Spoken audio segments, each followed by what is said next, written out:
मैं निवेदन कर रहा था कि भगवान के जो जितने बाराती बने थे वो सामान्य कोई बाराती नहीं था। को मुखहीन विपुल मुख काऊ पद बिनु पद कर को बहुपद बाहू। ये मानो गोस्वामी तुलसीदास जी कह रहे हैं कि भूत नहीं साक्षात नवधा भक्ति ही भगवान के साथ प्रकट होकर के उनके बाराती बन करके गई थी। भक्ति किनके कितने प्रकार की होती है?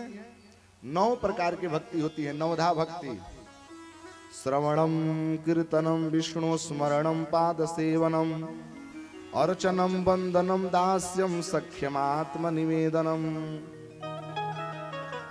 भगवान की भक्ति 9 प्रकार की होती है। मानो ये जितने भूत प्रेत हैं वो सब भगवान की भक्ति करने वाले नवधा भक्ति ही प्रतिष्ठित होकर के पहुंची हुई हैं। नवधा भक्ति में सबसे पहले आता है श्रवणम, सुनने वाले। तो भैया कौन सुन सकता है? जिसके बहुत सारे सिर हों। जब बहुत सिर होंगे तो बहुत कान होंगे, और जब बहुत कान होंगे तो बहुत सुनेगा। इसीलिए कह रहे हैं कि को मुखहीन विपुल मुख काहू। जिसके मुख नहीं है वो बोल नहीं सकता, वो केवल सुन सकता है।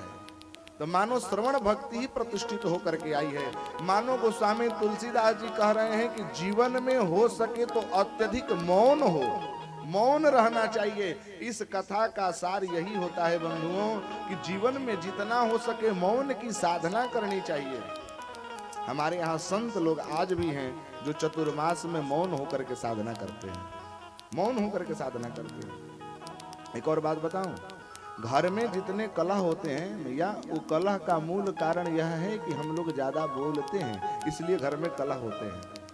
इसलिए सबसे पहले चौपाई में लिखा है कि को मुखहीन। कितने लोगों का तो मुख ही नहीं था, मतलब कि गूंगे थे, केवल सुनने वाले पहुंचे हुए थे।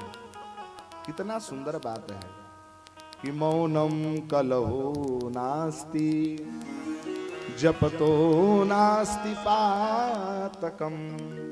जिनके घर में मौन की साधना होने लगी, जो जीव अपने जीवन में मौन की साधना करने लगा, उसके घर में कभी क्लेश नहीं हो सकता। मौन होना सबसे बड़ी बात है, बहुत ऊंची बात है।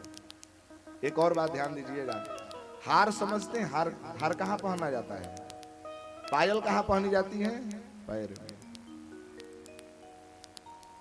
मौखर्यम लाघव करम मौनम उन्नति कारणम मुखुरम नुपुरम पादे हारम हृदय स्थितम।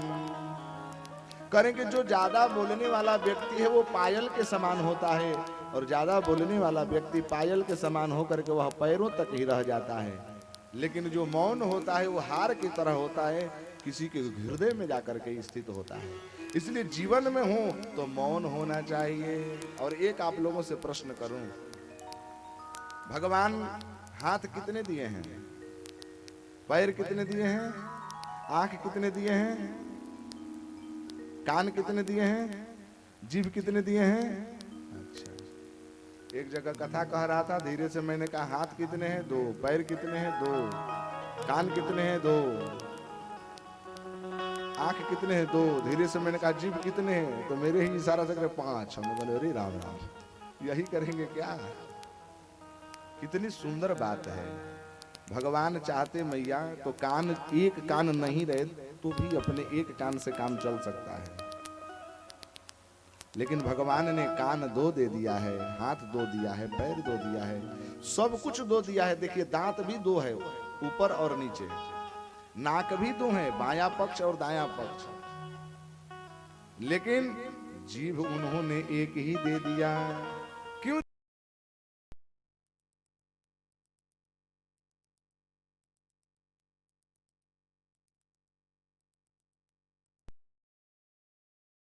कहता है जिह्वा है अति बावरी, कह गई सर्ग पताल, आप तो यूं भीतर गई जूता खाए कपाल। एक जीवा तो लोगों को परेशान करके रखी हुई है, इसको यदि मैं 2 दे देता तो क्या करती? कितना सुंदर बात है। भगवान ये भी कहना चाहते हैं कि मैंने तुम्हें जीवा इसीलिए एक दिया कि कम से कम तो बोलो, कि कम बोलो ज्यादा सुनो, सीखो प्रकृति विवेक।